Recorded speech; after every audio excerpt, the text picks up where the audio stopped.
Hey everybody, it's Cathy Alessandra, your Yes I Can coach, and we are here live streaming for this week's Coffee Talk with Cathy.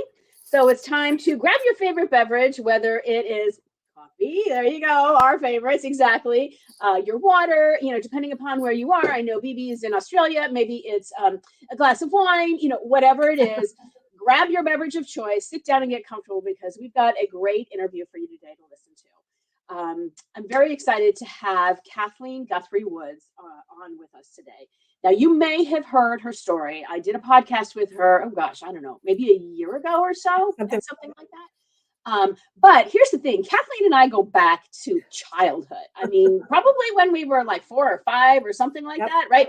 Girl Scouts and growing up, our parents are still best friends and good friends, right? Doing things together. So we go way back. And you take that path with people where you're involved and then you kind of part ways and you come back together and you see each other on Facebook. And it's like, whoa, what's somebody doing and what are they up to? So anyway, I had seen that she had written this amazing book about a year ago called The Mother of All Dilemmas. And we had interviewed her on that story. And so I want to have you share a little bit about that, Kathleen, this time. But then something happened this last weekend. And so when I heard about this and she emailed me about it, I'm like, all right, come on, we got to bring you on because it's that inspiration, right? You just never know what's going to happen. You never know what's going to come in your path. And being aware of that as an entrepreneur is so key and critical. So first of all, share a little bit about the book and why you wrote the book in the first place. Okay. The book it's a memoir. They call it a memoir with a message. It's The Mother of All Dilemmas, Dreams of Motherhood and the Internship That Changed Everything. And I started out not intending to write a book. I was trying to figure out my own dilemmas of, okay, I'm about to be 40. If I'm going to become a mother, which is always my plan, my dream, my whole life was planned around this. I'm going to have to do this by myself. And trying to figure out, could I financially, physically, emotionally, could I really be a single mother? And spoiler, I am not a mother. But I went through this whole process of trying to figure it out. And I actually did it what I call an internship. I babysat my then 15-month-old nephew for 2 weeks and got to try it out, which was pretty extraordinary. And then I spent a lot of time really trying to figure out what was the right path for me. But deeper than that, why is it that I felt to my core that my only worth in this life was if I was a mother? That's what I wanted to answer for myself and ultimately teach myself that is not true. Mm-hmm. It took me 17 years from that first journal entry to publication because it's a memoir and I had to live it. And I went through a lot of variations and a lot of learning. And I knew I couldn't tie it up with a cute, clever ending. It needed to be real. And I waited for that to come. And then there's life happening in there in between, and then the editing and revising process and bringing in the different people to get it out into the world. But wrote it for myself, published it because I knew there were other women out there like me who were struggling and struggling in isolation. A lot of it, you've got women who are going through infertility treatments and asking these questions themselves. You've got, like me, the single gal who's aging out, circumstantially infertile is a term that gets used a lot in the international community. It makes sense. Didn't meet the right guy. I'm too old to do this. And we still have such shame around these roles. I wanted other women to know they were not alone. And it has been very gratifying to hear back from readers. Oh my gosh, I feel seen. I've never talked to anybody about this. Thank you for sharing your story. Here's mine. And we help each other heal. Mm-hmm. Yeah. I'm a big believer in being very authentic and sharing that story, particularly when it's right for you. Right. Mm-hmm. I wrote a book called Whose Addiction Is It Anyway? About my son's journey and how I needed to take control of myself and let go of that. Right. Again, a subject that is hard and deep and emotional, but also having that same feeling as you that it needed to be shared for others to know that they're not alone in that situation, right? And I think sometimes when you're in it, like you said, it was a memoir, right? And so you had to go through it. And I think when we're in it, sometimes we think we got to write it, we got to do it, whatever, or how are we going to get through it? And when we're on that other side, or when we've seen that aha or had that realization, right? you'll know when it's the right time to share it with the world, to let it out. So this past Saturday, you were sitting week ago. Yeah. I've been through 1 week of this. Yeah. Okay. Continue. Sorry. No, just share a little bit about what happened on Saturday.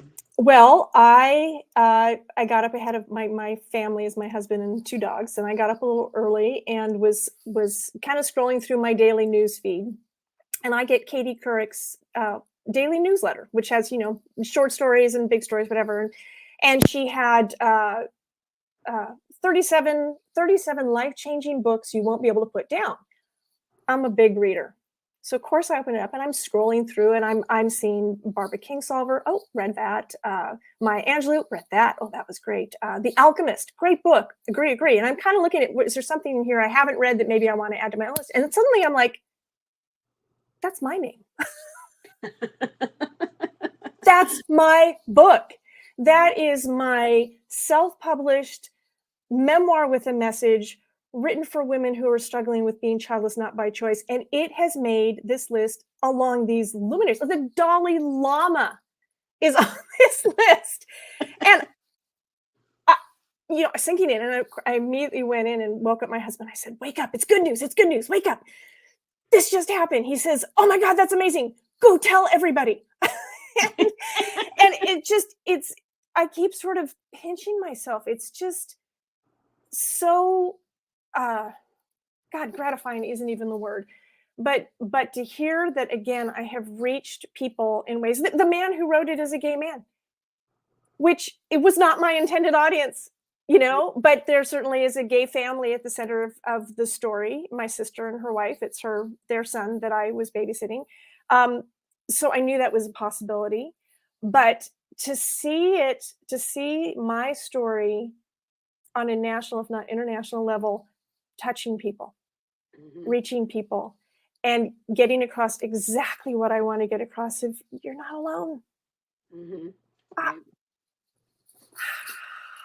Yeah. Congratulations on that, first off, which it is very exciting. And I can only imagine the excitement when you saw that. But one of the reasons why I wanted to bring you back on the show with this too, is because we have so many women entrepreneurs that are watching this and are part of the Yes I Can community, right? And, we're doing all this work and we think, we hope this is happening and we're trying to do this or that, right? And we don't even realize or understand what may or may not be being seen out there, right? I mean, it's not like you had sent the book to Katie Couric, I'm assuming. She never, no, I wouldn't even know how to do that. And I'm sure it would have ended up in some big pile of everybody else trying to get in there. So, yeah. Right.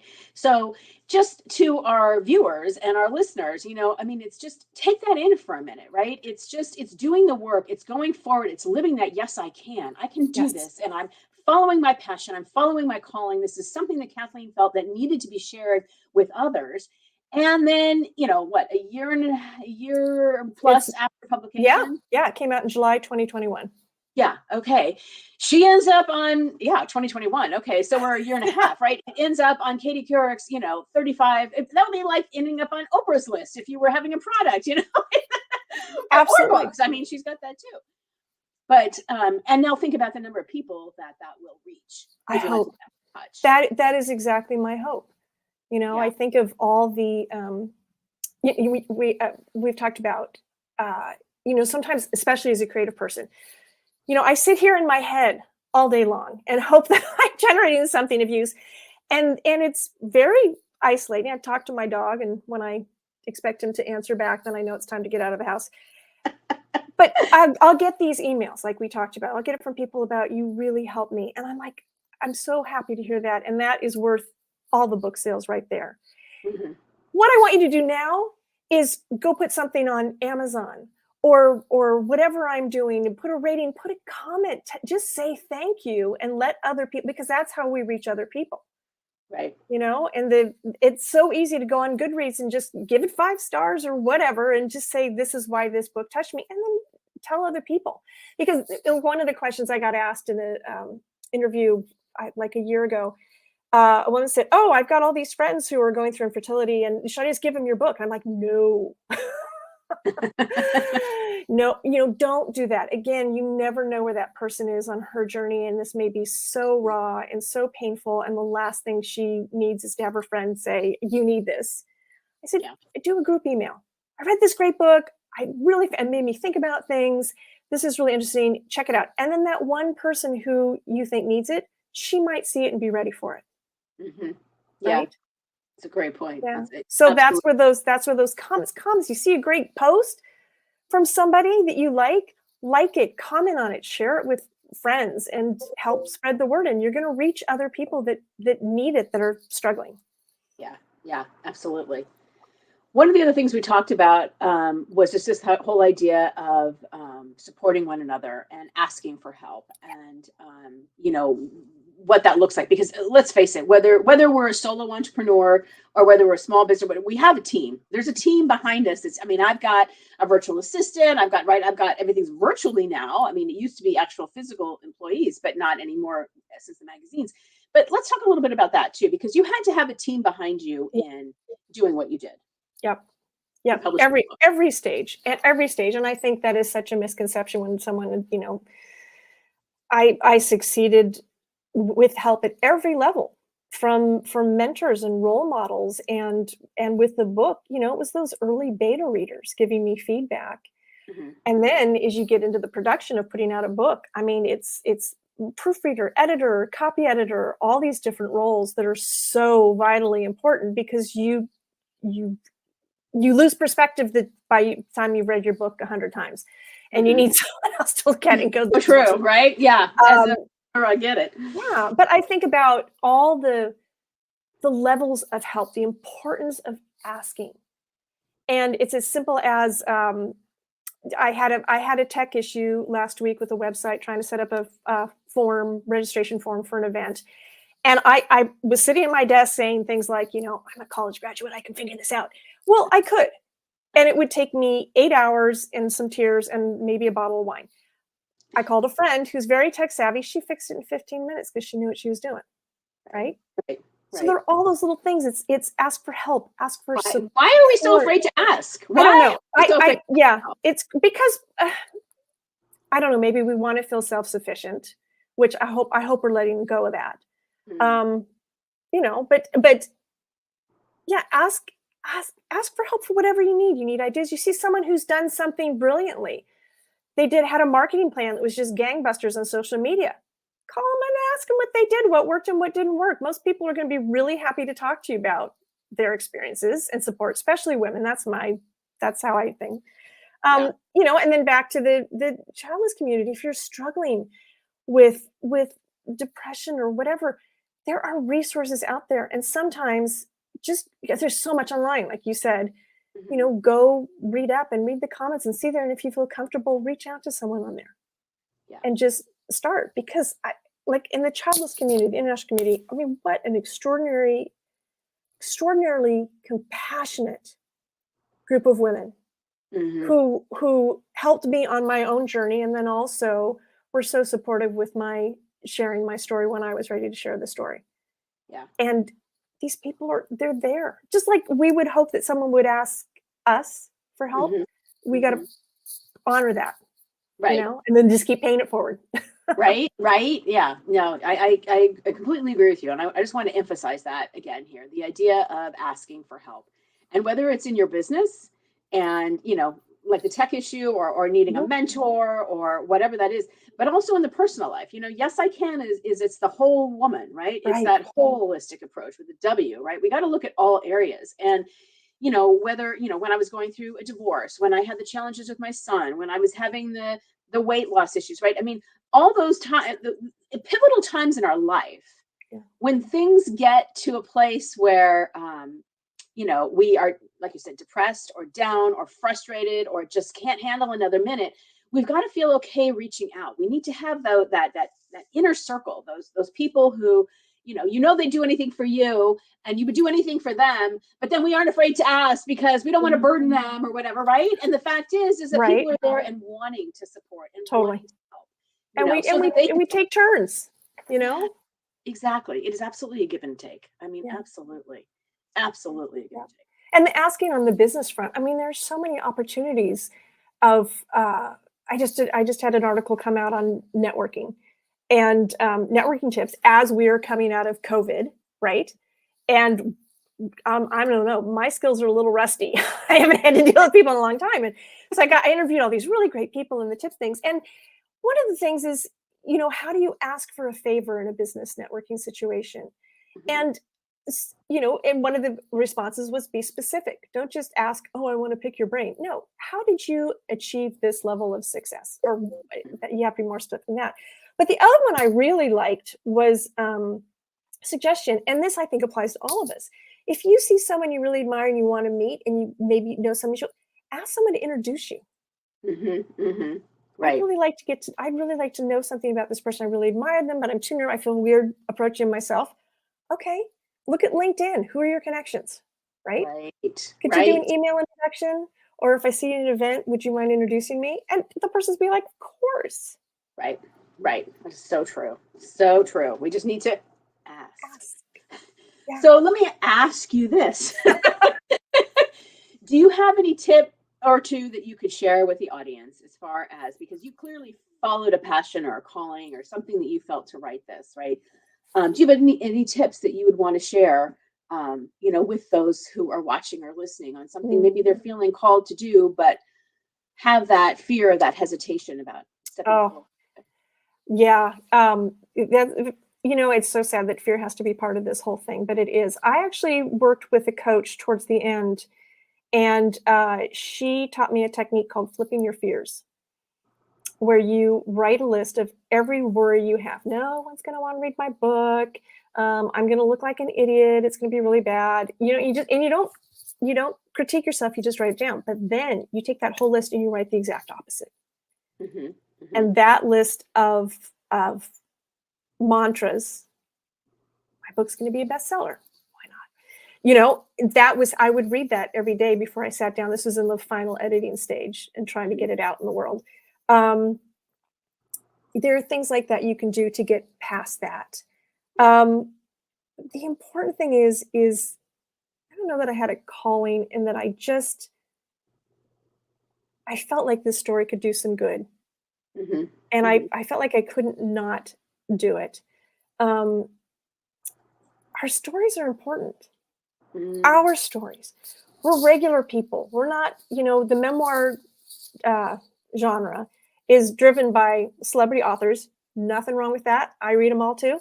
But if you look at like the top sellers, it's all big picture of someone and maybe a little bit of title right there. So we're buying the personality. We're buying the celebrity. We're buying the image. There are so many other stories of what people are dealing with, like your story of working with your son and his challenges that touch us at a much deeper level. And I'll bet there are a lot of people watching this right now who have a story like that. And I encourage you to share it. You don't need to write a book, but maybe you share it telling a story. Maybe you just talk to people or go on a podcast, because you never know who's listening. And there's someone out there who you can help. It's like the wounded healer, that whole concept. I think that's so powerful. Yeah. And we all have the opportunity to help someone else through a tough time.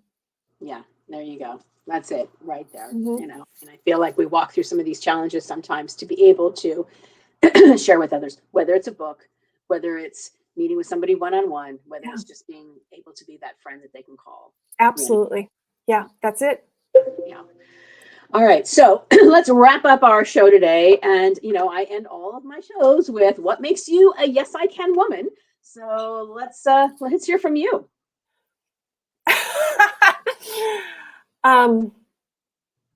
Persistence.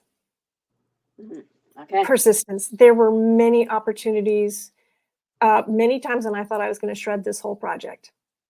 17 years is a long time, but I held on to the value that I saw in that, and I persisted.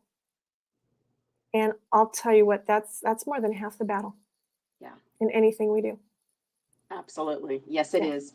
getting around those obstacles and fighting those fears. And I love the flipping the fears and the limiting beliefs and all of that. Kathleen, thank you so much for joining me this morning. Congratulations on being on Katie Couric's list. Thank you. That's quite a feat. And hopefully books are flying off the shelf. Hope so. That'd be nice. Right? Exactly.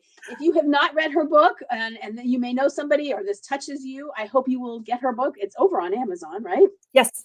In bookstores and libraries. So it's everywhere.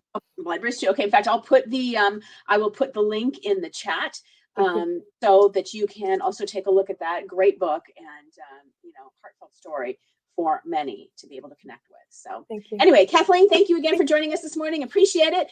And all of you who are watching and listening on YouTube, on Facebook, on LinkedIn, thank you for joining us for today's edition of Coffee Talk with Kathy. We'll be back next Thursday, always on Thursday, 9 a.m. Pacific. And we will see you soon. If you know a great person who needs to be interviewed on this show to share their inspiration, let me know. Will you send me a private message or comment below? Because the importance here is to get those Yes, I Can women out there sharing their story, just like Kathleen. All right. Have a wonderful day.